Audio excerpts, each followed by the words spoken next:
Picture this. A Muslim friend tells you they're working hard to reach Jannah, and immediately your mind conjures images of flowing rivers, beautiful gardens, and perhaps some controversial assumptions about heavenly rewards. But what if everything you think you know about Islamic paradise is incomplete? Or worse, completely wrong? Here's a statistic that will shock you. Despite Jannah being mentioned 147 times in the Quran, surveys show that over 60% of non-Muslims, and surprisingly, even some Muslims, hold fundamental misconceptions about what Islamic paradise actually represents. They see it as either a pleasure palace or dismiss it as primitive fantasy, missing the profound spiritual architecture that makes Jannah unlike any other religious concept of afterlife. Tonight, we're going to shatter those assumptions. Because the truth about Jannah isn't just beautiful, it's revolutionary. And by the end of this journey, you'll understand why Islamic scholars have spent 14 centuries trying to find words for something they describe as literally beyond human imagination. The question that will change everything. What if Jannah isn't about getting what you want, but about becoming who you were always meant to be? Let's start with what the word actually means. Jannah, from the Arabic root meaning to conceal or to hide, literally translates to garden. But this isn't your grandmother's backyard. The Quran describes it as gardens beneath which rivers flow, appearing in various forms throughout the sacred text. But here's where it gets fascinating. Jannah isn't a single destination. Islamic texts reveal a sophisticated, multi-tiered reality with distinct levels of spiritual achievement. The Quran mentions specific names: Jannat al-Firdaus, the highest level directly under Allah's throne; Jannat al-Adan, the garden of eternal residence; Jannat al-Na'im, the garden of bliss, and several others, each representing different degrees of divine proximity. Prophet Muhammad, peace be upon him, described Jannah As having 100 levels, with distances between each level comparable to that between earth and sky. This isn't arbitrary hierarchy, it's a divine recognition that human souls achieve different levels of purification and closeness to their Creator. The entry points are equally specific: 8 gates, each corresponding to different types of righteous deeds. Bab al-Salah, for those consistent in prayer; Bab al-Rayyan, exclusively for those who fasted; Bab al-Sadaqah, for the charitable. This isn't random. It reveals a divine system where every sincere act of worship creates its own pathway to paradise. The Quran states, "And those who believed and did righteous deeds will be admitted to gardens beneath which rivers flow, abiding eternally therein by permission of their Lord." This isn't just poetry. It's a divine promise backed by specific criteria and authenticated through the most rigorous textual verification system in human history. You scroll endlessly, binge content, chase dopamine, and still feel hollow. What if paradise isn't a place later, but a mindset you build now? Here's what most people miss. Jannah isn't just a future destination. It's a present reality shaping how over 1.8 billion Muslims live today. Every prayer, every act of charity, every moment of self-restraint is performed with an awareness of this ultimate accountability. In a world of side hustles and filters, believing in Jannah creates what psychologists call delayed gratification on a cosmic scale. While everyone is building their dream life for the gram, Muslims fast during Ramadan, give away their wealth through zakat, wake up before dawn for prayers, all because they're building something invisible but eternal. The consciousness of Jannah affects decision-making in ways you might not expect. A Muslim business owner choosing honesty over profit, a student resisting academic dishonesty, a person controlling their anger in traffic. These aren't just moral choices, they're investments in an eternal portfolio. The belief transforms ordinary moments into acts of worship. But here's where it gets psychologically profound. Believing in multiple levels of Jannah creates what Islamic scholars call spiritual ambition. It's not enough to just make it to paradise. The goal becomes achieving the highest possible level through maximum spiritual development. This creates a framework for continuous self-improvement that extends throughout an entire lifetime. Here's what no influencer tells you. You're already being shaped by this concept. even if you don't realize it. When you encounter a Muslim who seems unusually patient in difficulty, unusually generous with their resources, or unusually committed to what appears to be outdated moral standards, you're witnessing the practical impact of Jannah consciousness. Ready for the paradigm shift? Everything you think you know about Islamic paradise being materialistic or sensual reveals a fundamental misunderstanding of how Islamic texts actually work. The Quran explicitly states that some verses are literal, while others are mutashabihat, metaphorical or allegorical, whose true interpretation belongs only to Allah. When Islamic texts describe rivers of honey, milk, and wine, or speak of beautiful companionship, traditional Islamic scholarship has always understood these as human language attempting to describe the indescribable. Prophet Muhammad said that Jannah contains what no eye has seen, what no ear has heard, and what the human heart has never imagined. This isn't poetic exaggeration. It's a theological principle that prevents literal interpretation from becoming theological limitation. Here's the revolutionary insight. The physical descriptions aren't the point. They're bridges. When the Quran describes gardens, flowing rivers, and abundant fruits, it's using the highest forms of earthly beauty and satisfaction to point towards something qualitatively beyond human experience. It's not promising better versions of earthly pleasures. It's promising transformation into a state where the very nature of pleasure, satisfaction, and existence operates on completely different principles. The world sells you pleasure that fades. Jannah offers transformation that lasts. Which one are you really living for? Drop your comments down below. The wine of Jannah doesn't intoxicate. The food never causes waste or discomfort. The inhabitants never age, fall ill, or experience sorrow. This isn't enhancement, it's transcendence. Islamic scholarship has maintained remarkable consistency on this point across 14 centuries. Ibn Kathir, one of the most respected Quranic commentators, emphasized that Jannah's descriptions should be understood as realities beyond human comprehension clothed in familiar language. Al-Qurtubi noted that the material descriptions serve a specific purpose. They address human psychology at its most basic level, while pointing towards spiritual realities that require no material foundation. The great scholar Ibn Sina wrote that the soul's ultimate satisfaction isn't found in material pleasure, but in direct knowledge and proximity to the divine. Modern Islamic scholars face an interesting challenge: how to affirm the reality of Jannah while addressing contemporary accusations of primitive materialism.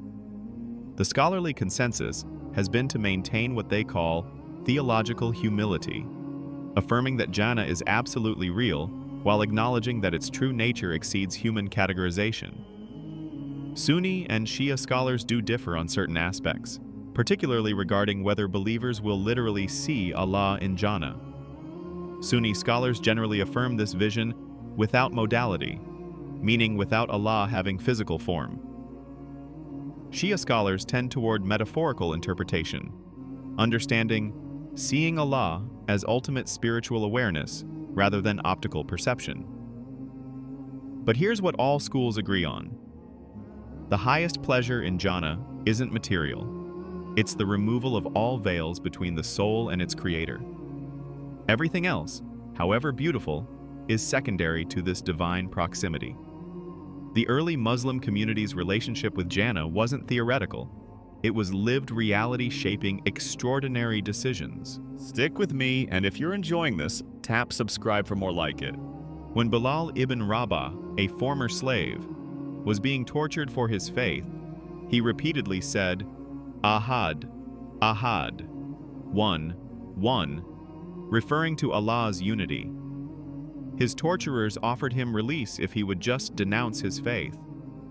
His response? I taste the sweetness of Jannah already. The companions of Prophet Muhammad, peace be upon him, regularly made decisions that seemed economically irrational but were spiritually logical. Abu Bakr gave away his entire wealth for the Muslim community, not once, but repeatedly. When asked what he left for his family, he said, Allah and His Messenger, meaning his trust in divine provision and ultimate reward. During the Battle of Uhud, when Muslims faced potential annihilation, many fighters were heard saying, "I smell the fragrance of Jannah from the direction of Uhud." They weren't being metaphorical. They genuinely believed they could sense proximity to paradise through righteous struggle. Perhaps most remarkably, early Muslim women like Sumayya bint Khayyat chose death over renouncing their faith. As she was being killed, she was reported to be smiling, saying she could see her place in Jannah. This wasn't delusion. It was absolute conviction in a reality more certain than physical life. These weren't abstract believers. They were merchants, farmers, and former slaves who restructured their entire understanding of success, failure, and purpose around an invisible destination they considered more real than anything they could touch. Myth 1. Islamic paradise is just about physical pleasure. The reality? The Qur'an repeatedly emphasizes that the ultimate reward is Ridwan min Allah, divine pleasure and approval. Every physical description is consistently coupled with spiritual fulfillment, And the highest level, Firdaus, is specifically described in terms of proximity to Allah rather than material benefits. Myth 2. It's designed primarily for men. Islamic texts explicitly state that righteous women enter Jannah with rewards equal to or exceeding those of men. In fact, an authenticated hadith states that believing women who enter Jannah will possess beauty superior to the famous huris, emphasizing that earthly righteousness surpasses any created beauty. Myth 3. It's primitive compared to modern concepts of afterlife.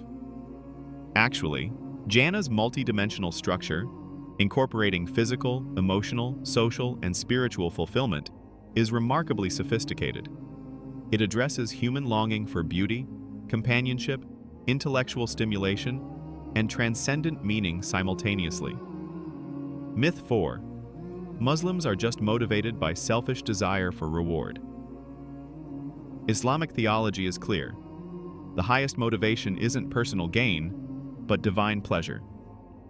The Quran praises those who worship Allah as if they see Him, not primarily for reward, but out of love and recognition of His worthiness. The persistence of these myths reveals something deeper.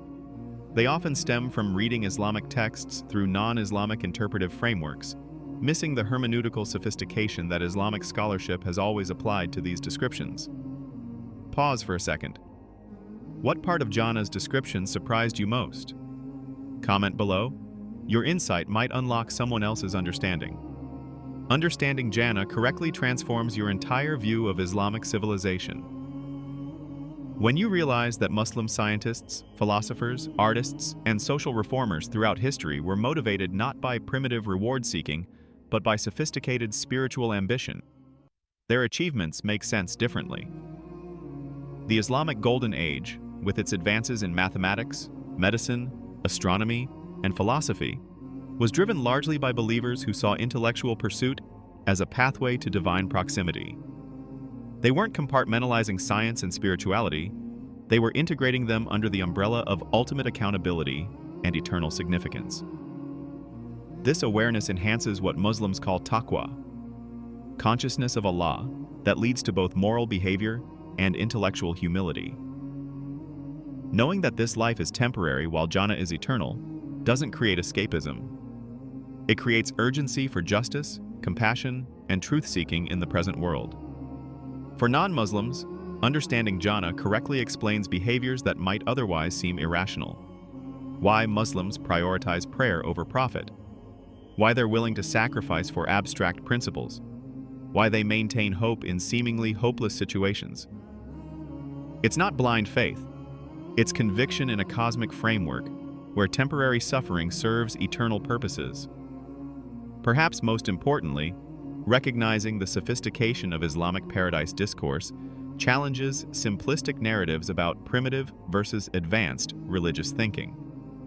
Jannah represents one of humanity's most comprehensive attempts to articulate ultimate meaning, purpose, and fulfillment. Here's where everything comes together in a profound paradox. Jannah is simultaneously the most described and the most indescribable concept in Islam.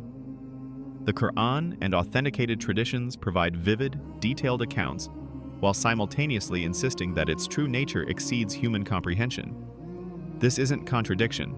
It's sophisticated theology recognizing the limitations of human language and perception while still providing meaningful guidance. The descriptions serve as spiritual scaffolding, supporting structures that help souls reach toward realities that ultimately transcend the scaffolding itself. The real test isn't whether you can visualize Jannah accurately, it's whether the pursuit of Jannah transforms you into the kind of person worthy of divine proximity. The journey becomes the destination, the striving shapes the striver. This is why Islamic scholars speak of Jannah as beginning in this life for those who align themselves with divine will. The peace, purpose, and joy that come from righteous living are described as tastes of Jannah, previews of ultimate fulfillment that motivate continued spiritual development. So, here's the question that started our journey. What if Jannah isn't about getting what you want, but about becoming who you were always meant to be?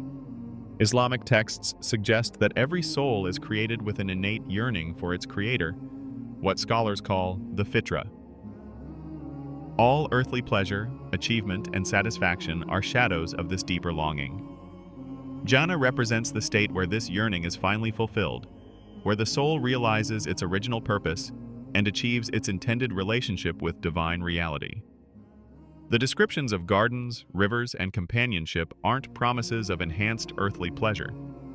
They're metaphors for a state of existence where every capacity of human nature finds its perfect fulfillment. Physical beauty reflects spiritual beauty. Social harmony reflects divine order. Intellectual satisfaction reflects ultimate truth. Emotional peace reflects divine mercy. But here's the transformative insight. You don't have to wait for death to begin experiencing this alignment. Every moment of genuine prayer, every act of selfless service, every choice of truth over convenience begins the process of becoming the kind of person for whom Jannah is the natural destination. Jannah is not far. It begins in the decisions you make before the angels write your next breath. The question isn't whether you deserve Jannah, it's whether you're willing to become the person who would flourish there.